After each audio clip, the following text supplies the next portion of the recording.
for the serious gamer. Hey, it's Guns for Hire from Next Gen Tactics. This is our ultimate Modern Warfare 2 Claymore and C4 guide. This one is the introduction and just the basics of learning how to properly use Claymores and C4, predominantly when playing search, but can also apply to all the other game types. Just keep in mind, I can't possibly show you every single position for Claymores and C4s and combinations. There's way too many, but I'm going to show you some key placements for Claymores and C4s on every single map that I used or do use that get a tremendous number of kills.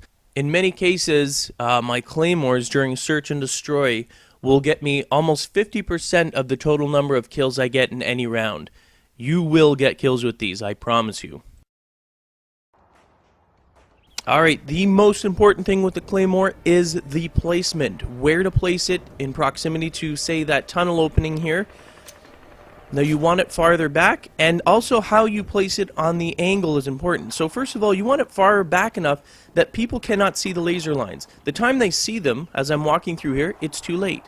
Now I'm just going to pause it here right for a second. Look at the angle of the lines.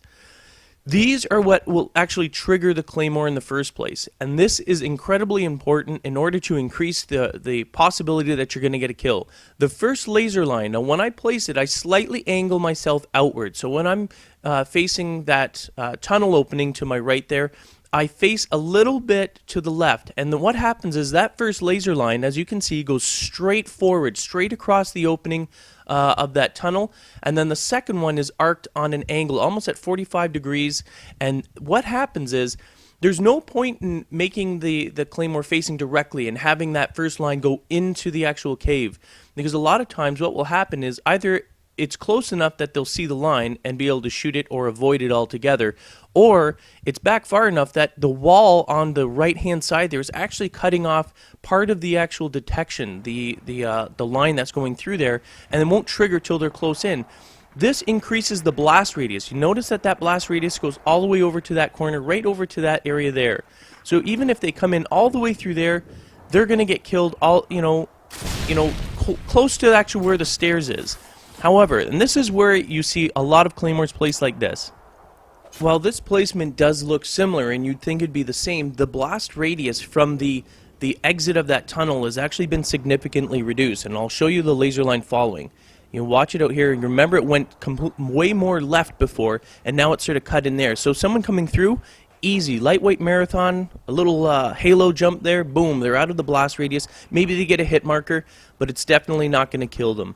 If it is, it's because they were walking and they shouldn't have been walking. But anyway, oh, and by the way, that is a half-decent Claymore placement as well. And I've seen ones like this. This is absolutely horrible.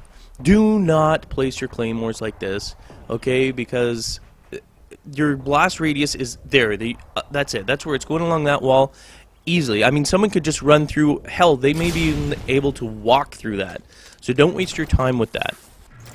And the last important note is placing the Claymore in proximity to what you're covering. You place it too close, you give away its position. So easily people can see the laser lines. That is way too close. You need to have it back far enough that the main sort of red lines are not visible. Very, very important. Oh, using C4. This is very underutilized, I find, in this game. Hardly anyone uses this. I mean, our team uses this a lot. We get a tremendous number of kills. Okay, so the first one that we're showing you is the obvious one. That's the one that on COD 4 we used to throw them on or underneath the actual bomb site, and they're directional. So I mean, if you place them there, predominantly if you're planting, so you plant in front of it, throw it first, or plant first, doesn't really matter, and then you throw it. But this one here is the most effective one on the ceiling. Now you can't do that on every map, but when you can, when there is some sort of something overhead, over top of whatever the bomb site is, always throw it there. It's a 360 blast radius.